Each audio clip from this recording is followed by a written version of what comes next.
Shalom Bapak, Ibu, dan Saudara yang dikasihi Tuhan. Perkenalkan, nama saya Joas Mika Wibowo dan saya berasal dari sekolah SMP Santa Ursula PSD. Di tutur kitab suci ini, saya akan menceritakan satu tokoh yang istimewa.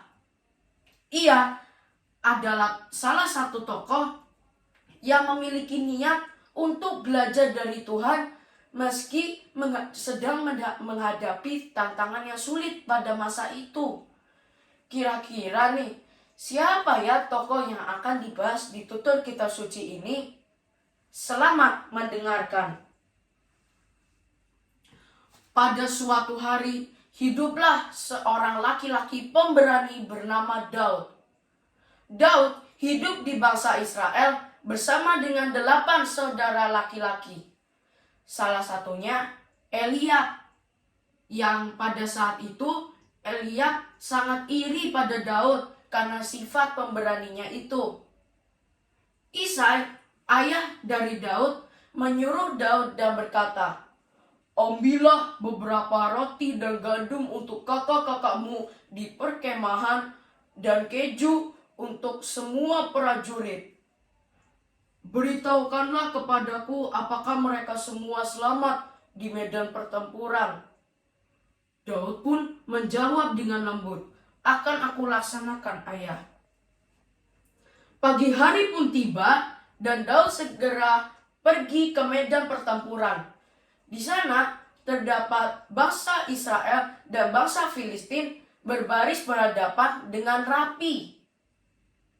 Daud pun bertanya kepada semua kakaknya apakah mereka selamat.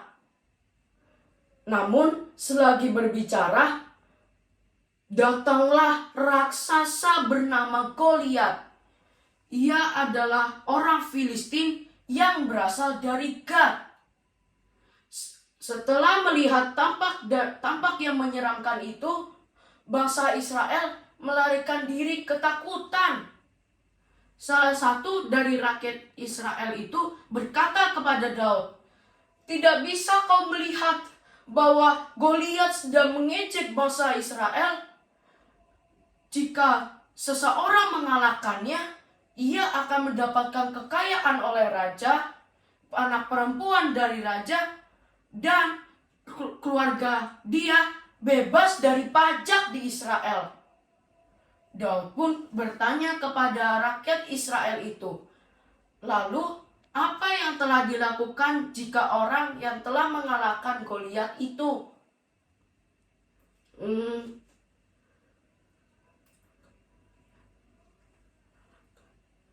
Beraninya orang Filistin yang tidak bersunat itu mengejek bangsa Israel dengan Tuhan Allah yang hidup. Habis itu Eliab yang mendengarkan percakapan itu membuatnya marah dan berkata kepada Daud, "Apa yang telah kau lakukan di medan pertempuran ini? Mengapa kau tinggalkan semua domba yang telah kau gembalakan? Karena aku tahu kamu hanya ke sini untuk melihat kejadian di medan pertempuran saja." Daud pun menjawab dengan kecewa, "Kak, menurutmu apakah bertanya yang kuperbuat itu salah?" Di sisi lain, beberapa rakyat Israel melihat semua kejadian itu dan memberitahukan kepada Saul, raja Israel. Lalu segera Raja Saul memanggil Daud di hadapannya. Daud pun berkata dengan lembut, "Raja, pengikutmu yang setia ini sudah berusaha melawan bangsa kita dari orang-orang Filistin. Aku juga sudah melindungi semua domba milik ayahku.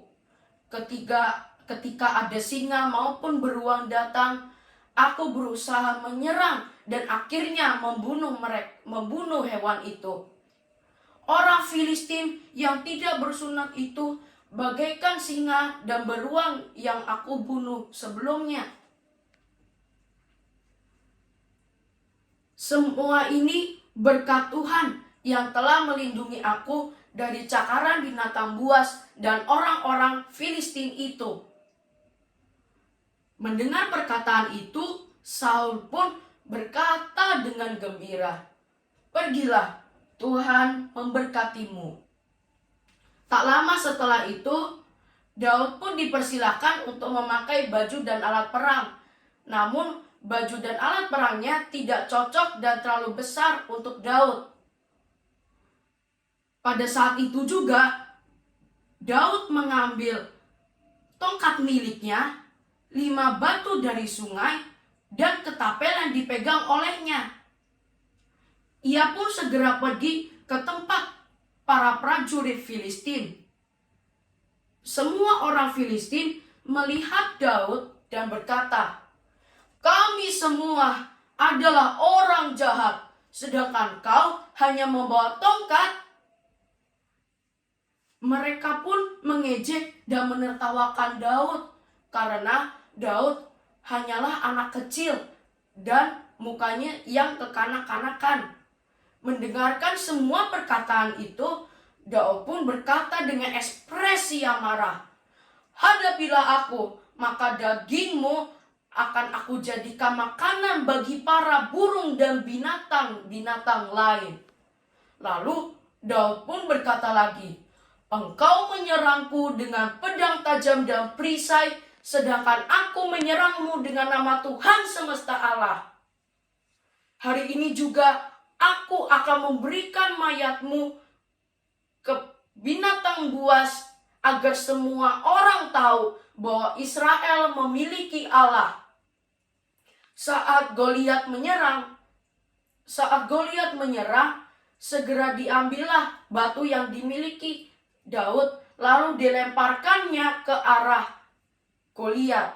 Batu tersebut terkena pada bagian dahi dan membuat Goliat terjatuh dan menyerah. Akhirnya Daud mengakhiri perang ini dengan mengambil tongkat milik Goliat dan diputusnya kepala itu. Setelah melihat pahlawan Filistin kalah, semua rakyat Filistin melarikan diri dan sudah menerima kekalahan mereka. Di sisi kebalikannya, rakyat Israel dan Yehuda bersorak atas kemenangan oleh Daud. Mereka pun juga mulai mengejar rakyat Filistin dari Gat hingga gerbang Ekron. Nah, teman-teman, apakah teman-teman pernah merasa putus asa atas tantangan yang dihadapi? Berdasarkan kisah Daud, kita bisa belajar bahwa meskipun Daud sedang menghadapi tantangan yang sulit, ia tetap mau berdoa dan belajar dari Tuhan.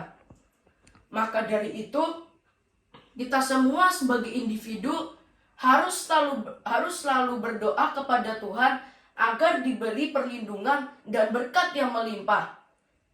Sekian dari tutur kita suci ini, saya ucapkan terima kasih dan Tuhan memberkati.